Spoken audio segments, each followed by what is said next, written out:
Hello everybody, my name is Darian J.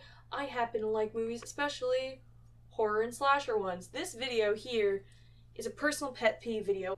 If you don't know how to fucking hold a knife, learn how to hold one.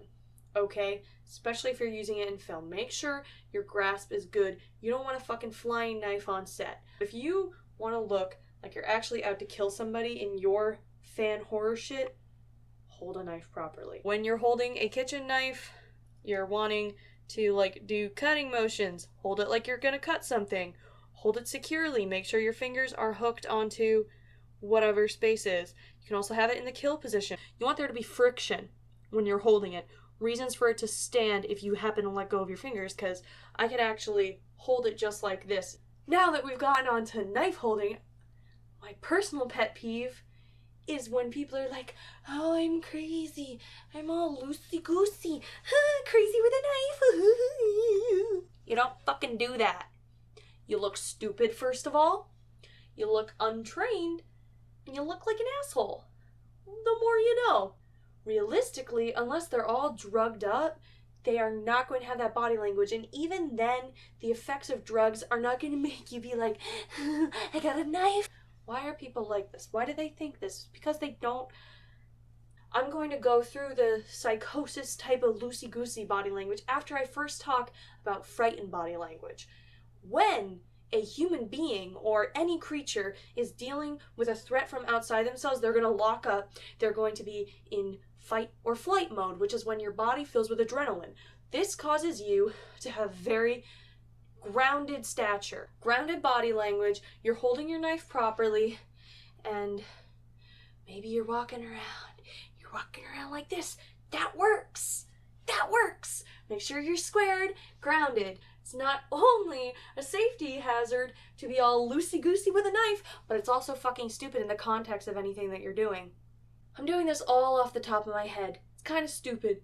But it's just because, I was watching some, cringy, creepypasta musicalese, and there were just all these kids who were like, you can't wake up, this is not a dream, you're playing a machine, Stiff body language communicates that you're actually a threat. Let's say I am out to kill somebody in my film of choice.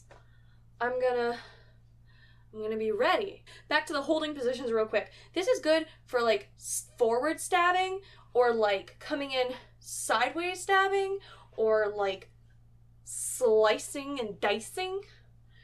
But if you want the traditional okay. So I'm coming up, I'm freaked out, I'm agitated, creepy shit's going on, real creepy shit's going on, I am ready to take a motherfucker down. You're communicating so much more with your body language by using the correct hand holding and actually being in a rigid space. Also, these things are fucking heavy. If you ever happen to be in a situation where you have a candelabra, I don't know why you would, but if you're going to go on the other end of the spectrum and try and be a little bit more loose and drugged up and psychotic, first of all, you should know that it's kind of not cool all the time. You have to have reason in your series. If your character's just I took a lot of pills and now I'm gonna kill people. No. If your character is perhaps not in a state where they're aware of their surroundings and they're actively trying to protect themselves, you're going to want to understand the actual effects of drugs. I'm just gonna use the drugs as an example. So in that case, a looser grip may work, but you really want to make it a sound grip. Even if it pulls away from realism, unless you're a trained actor and you know how to use knives carefully without stabbing someone, just make it look loose. See, I've still got a good hold on it, but it looks loose. Just please make sure you're holding knives and holding on to them, because I don't want anyone to accidentally get stabbed because they're being stupid. You gotta really loosen up, you gotta swivel, maybe you have a little bit of a stumble type of deal. You're gonna be loose like a zombie, and maybe moving around a little bit. Let's say your character is a little bit crazy and they're threatening somebody.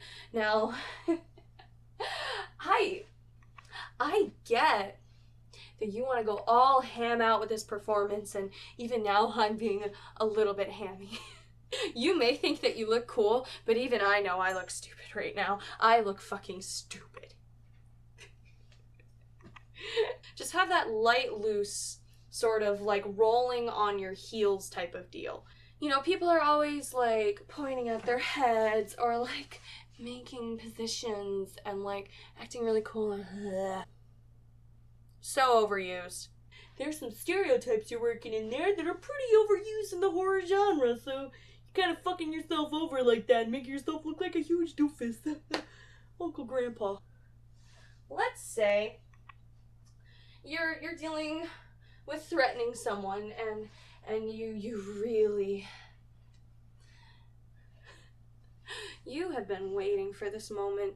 You're gonna kind of mix that loosey goosey type of deal with the stiff shoulders.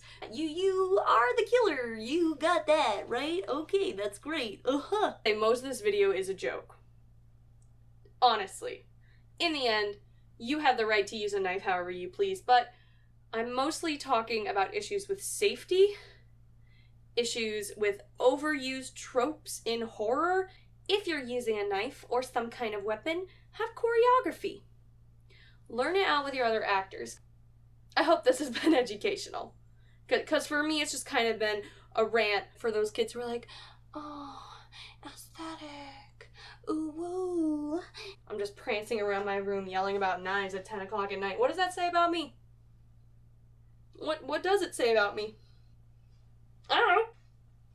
People are stupid with knives. My main point is that if you want to look scary and genuinely frightening, you look better if you're holding a knife properly and you have some kind of body language that matches the moment. So, that's been my video. Please, please use a knife correctly if you're gonna use a knife. The important thing in any horror series is that you show intention through body language. And that's kind of what I'm getting at here. If your audience cannot read your intentions, then you just look like a dumbass with a big fucking knife. Thanks for watching. They're going crazy. They're about to fucking stab people, not shoot them, because this is a fucking gun. Yeah.